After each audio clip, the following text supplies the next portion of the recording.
The Flying Stars is a Christmas mystery written in 1911 by G.K. Chesterton. It features a criminal named Flambeau. I'm told he's a popular character who appears in several Father Brown stories. Well, this is the story of his last crime. It's Boxing Day. Father Brown is visiting the rich Adams family. Mrs. Adams died recently, leaving behind her brother in law, her husband, and young daughter. The daughter's in love with her next door neighbor, Mr. John Crook. You know he's a suspect because his name is Crook.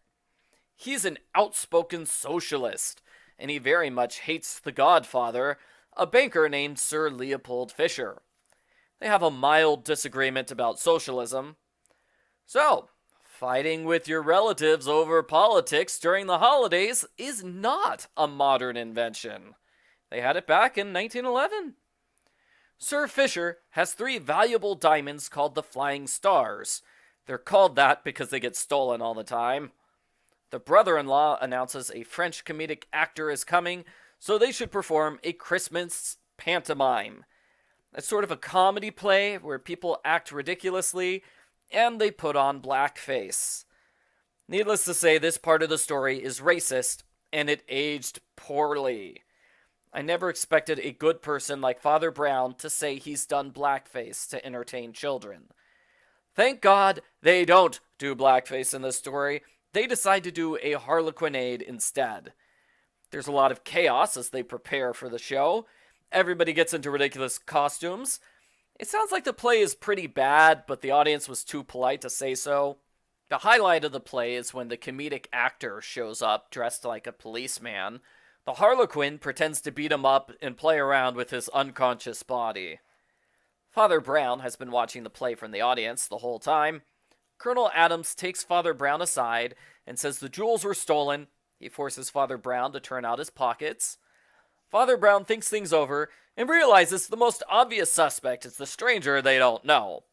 Father Brown rushes outside. He reaches the culprit in time. It's Flambeau. Flambeau pretended to be the dead woman's foreign brother for over a month. All the time he is waiting for today, when the jewels would be given to Miss Adams. It's a very long con. Flambeau hid the jewels among his stage jewelry.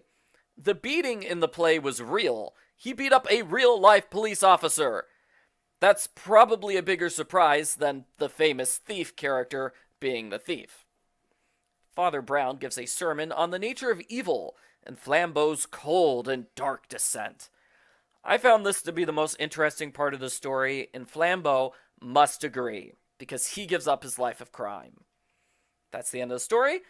I feel like a decent portion of the Christmas aspect of the story was lost on me, since I don't know anything about pantomimes and harlequinades as they were in 1911.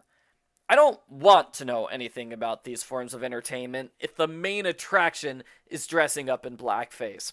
That's bad. As I would expect from Chesterton, there are a handful of clever lines in the story, and the villain's redemption scene was well done, but I'd say it's a middle-of-the-road mystery at best. Even if I truly enjoyed it, I still would not give it full points due to all the racist content. I give Father Brown, The Flying Stars, a sideways thumbs up.